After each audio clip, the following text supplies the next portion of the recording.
जय Shri Krishna friends, welcome to Hari Mukund. आइए आज श्रीमद् भागवत पुराण का 7वां अध्याय शुरू करते हैं। इसमें अश्वत्थामा द्वारा द्रौपदी के पुत्रों के मारे जाने और अर्जुन के द्वारा अश्वत्थामा का घमंड चूर करने के विषय में बताया गया है।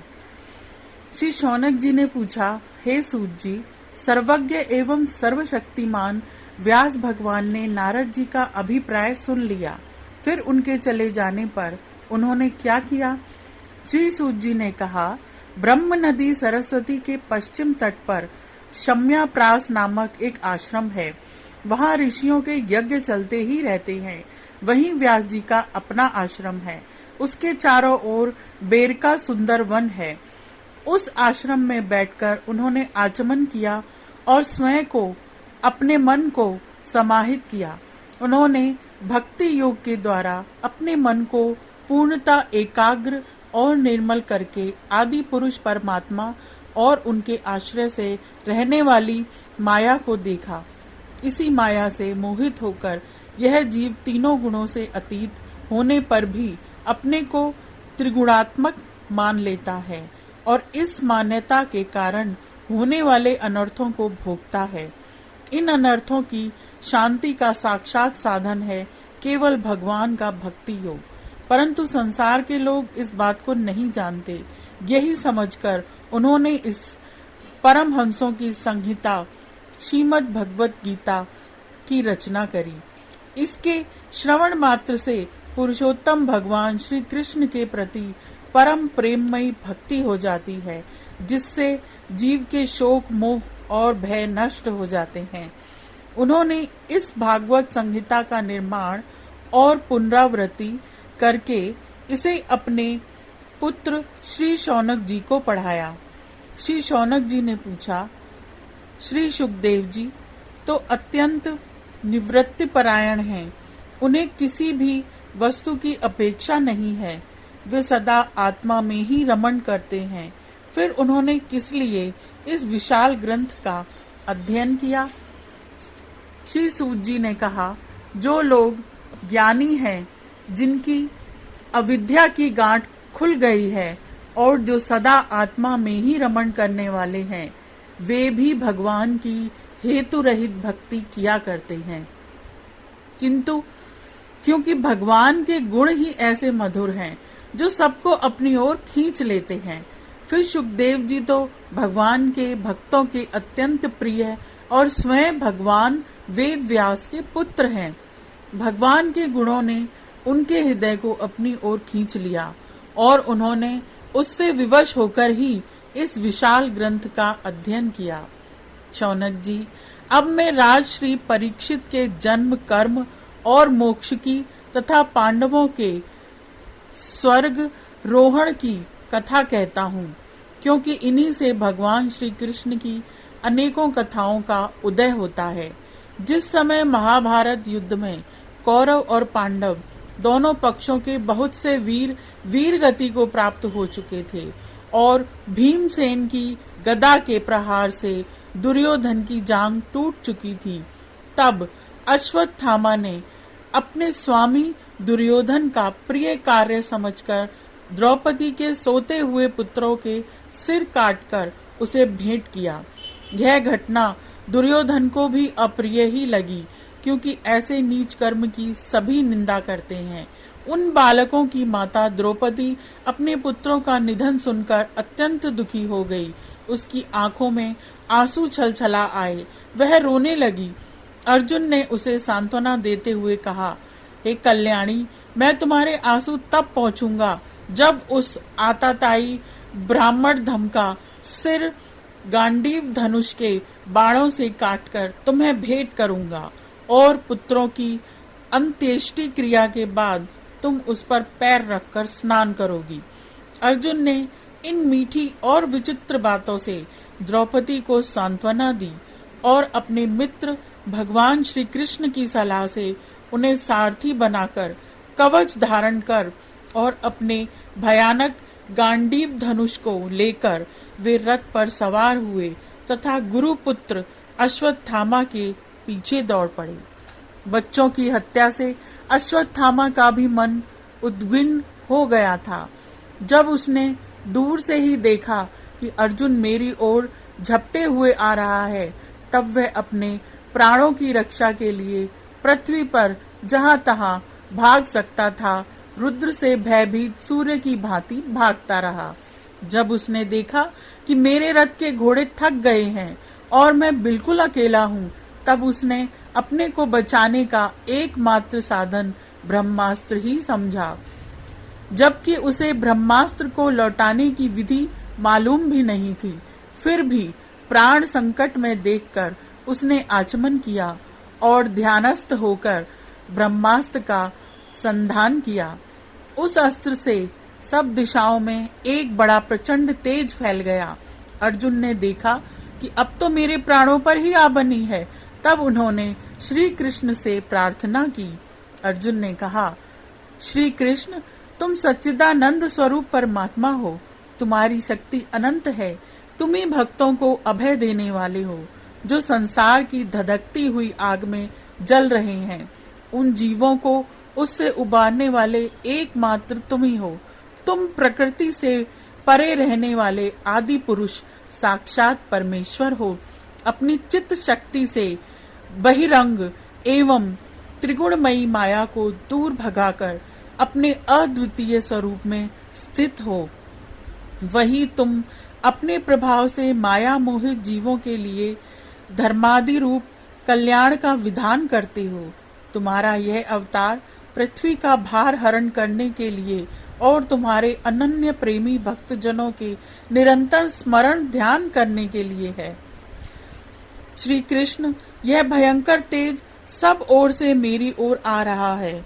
यह क्या है, कहां से, क्यों आ रहा है, इसका मुझे बिल्कुल पता नहीं है। तब भगवान ने कहा, हे अर्जुन, यह अश्वत्थामा का चलाया हुआ ब्रह्मास्त्र है। यह बात समझ लो कि प्राण संकट उपस्थित होने से उसने इसका प्रयोग तो कर दिया है, परंतु वह इस अस्त्र को लौटाना नहीं जानता। किसी भी दूसरे अस्त्र में इसको दबा देने की शक्ति नहीं है। तुम शस्त्र विद्या को भली भांति जानते ही हो। ब्रह्मास्त्र के तेज से ही इस ब्रह्मस्त्र की प्रचंड आग को बुझा दो। सूत जी कहते हैं, अर्जुन विपक्षी वीरों को मारने में बड़े प्रवीण थे। भगवान की बात सुनकर उन्होंने आचमन किया और भगवान की परिक्रमा करके ब्रह्मास्त्र के निवारण के लिए ब्रह्मास्त्र का ही संधान किया। बाणों से वेशिष्ट उन दोनों ब्रह्मास्त्रों के तेज प्रलयकालीन सूर्य एवं अग्नि के समान आपस में टकराकर सारे आकाश और दिशाओं में फैल गए और बढ़ने लगे। तीनों लोकों को जलाने वाली उन दोनों अस्त्रों की बढ़ी हुई लपटों से प्रजा जलने लगी और उसे देखकर सबने यही समझा कि यह प्रलय काल की सामवर्तक अग्नि है। उस आग से प्रजा का और लोगों का नाश होते देखकर भगवान की अनुमति से अर्जुन ने उन दोनों को ही लौटा दिया। अर्जुन की आंखें क्रोध से लाल लाल हो रही थीं। उन्होंने झपटकर उस क्रूर अश्वत्थामा को पकड़ लिया और जैसे कोई रस्सी से पशु को बांध देता है वैसे ही बांध लिया। अश्वत्थामा को बलपूर्वक बांधकर अर्जुन ने जब शिविर की ओर ले जाने को चाहा, तब उनसे कमल नयन भगवान श्री कृष्ण ने कुपित होकर कहा, अर्जुन, इस ब्रह्मांडधम को छोड़ना ठीक नहीं है, इसको तो मार ही डालो। इसने रात में सोए हुए निरपराध बालकों की हत्या की है। धर्मवेत्ता पुरुष, असावधान मत वाले, पागल, सोए हुए बालक, स्त्री, विवेक अज्ञान शून्य, शरणागत, रतहीन और भयभीत शत्रु को कभी नहीं मारते, परंतु जो दुष्ट और क्रूर पुरुष दूसरों को मारकर अपने प्राणों का पोषण करता है, उसका तो वध ही उसके लिए कल्याणकारी है, क्योंकि वैसी आदत को लेकर यदि वह जीता है तो और भी पाप करता है और उन पापों के कारण नरकगामी होता है। फिर मेरे सामने ही तुमने द्रौपदी से प्रतिज्ञा की थी कि मानवती, जिसने तुम्हारे पुत्रों का वध किया है, उसका सिर मैं उतार लाऊंगा। इस पापी कुलांगार आताताई ने तुम्हारे पुत्रों का वध किया है और अपने स्वामी दुर्योधन को भी दुख पहुंचाया है, इसलिए हे अर्जुन, इसे मार ही डालो। भगवान श्री कृष्ण ने अर्जुन के धर्म की परीक्षा लेने के लिए इस प्रकार प्रेरणा की, परंतु अर्जुन का हृदय महान था। यद्यपि अश्वत्थामा ने उनके पुत्रों की हत्या की थी, फिर भी अर्जुन के मन में गुरु पुत्र को मारने की इच्छा नहीं हुई। इसके बाद अपने मित्र और सारथी श्री कृष्ण के साथ वे अपने युद्ध शिविर में पहुंचे। वहां अपने मृत पुत्रों के लिए शोक करती हुई द्रौपदी को उसे सौंप दिया। द्रौपदी ने देखा कि अश्वत्थामा पशु की तरह बांधकर लाया गया है। निंदित कर्म करने के कारण उसका मुख नीचे की ओर झुका हुआ है। अपना अनिष्ट करने वाले गुरु पुत्र अश्वत्थामा को इस प्रकार अपमानित देखकर द्रौपदी का कोमल हृदय कृपा से भर आया और उसने अश्वत्थामा को नमस्कार किया। गुरु पुत्र का इस प्रकार बांधकर लाया जाना सती द्रौपदी को सहन नहीं हुआ। उसने कहा, छोड़ दो इन्हें, छोड़ दो। ये ब्राह्मण हैं, हम लोगों के अत्यंत पूजनीय हैं, जिनकी कृपा से आपने रहस्य के साथ सारे धनुर्वेद और प्रयोग तथा उपसंहार के साथ संपूर्ण शास्त्रों का ज्ञान प्राप्त किया है। वे आपके आचार्य द्रोण ही पुत्र के रूप में आपके सामने खड़े हैं। उनकी अर्धांगिनी कृपी अपने वीर पुत्र की ममता से ही अपने पति का अनुगमन नहीं कर सकी। वे अभी जीवित हैं। महाभाग्यवान आर्यपुत्र, आप तो बड़े धर्मज्ञ हैं। जिस गुरु वंश की नित्य पूजा और वंदना करनी चाहिए, उसी को व्यथा पहुंचाना आपके योग्य कारण नहीं है। जैसे अपने बच्चों के मर जाने से मैं दुखी होकर रो रही हूँ और मेरी आंखों से बार बार आंसू निकल रहे हैं, वैसे ही इनकी माता पतिव्रता गौतमी न रोएं। जो राजा अपने कुकृत्यों से ब्राह्मण कुल को कुपित कर देता है, वह कुपित ब्राह्मण कुल उन राजाओं को सपरिवार शोकाग्नि में डालकर शीघ्र ही भस्म कर देता है। सूत जी ने कहा, शौनकादि ऋषियों, द्रौपदी की बात धर्म और न्याय के अनुकूल थी। उसमें कपट नहीं था, करुणा और समता थी। अतएव राजा युधिष्ठिर ने रानी के इन हित भरे श्रेष्ठ वचनों का अभिनंदन किया।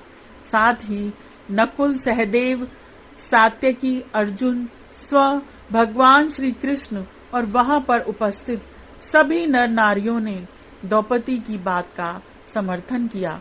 उस समय क्रोधित होकर भीमसेन ने कहा, जिसने सोते हुए बच्चों को ना अपने लिए और ना अपने स्वामी के लिए बल्कि व्यर्थ ही मार डाला, उसका तो वध ही उत्तम है। भगवान श्री कृष्ण ने द्रौपदी और भीमसेन की बात सुनकर और अर्जुन की ओर देखकर कुछ हंसते हुए से कहा। भगवान श्री कृष्ण बोले, पतित ब्राह्मण का भी वध नहीं करना चाहिए और आताताई को मार ही डालना चाहिए। शास्त्रों में मैंने ही ये दोनों बातें कही हैं, इसलिए मेरी दोनों आज्ञाओं का पालन करो। तुमने द्रौपदी को सांत्वना देते समय जो प्रतिज्ञा की थी, उसे भी सत्य करो। साथ ही भीमसेन, द्रौपदी और मुझे जो प्रिय हो वह भी करो।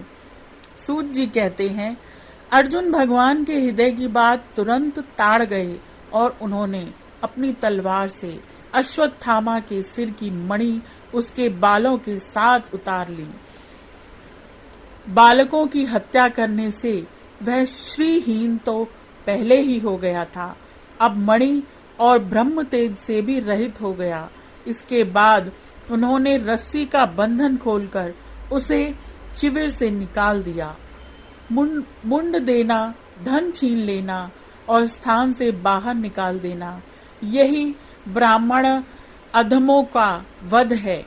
उनके लिए इससे भिन्न शारीरिक वध का विधान नहीं है।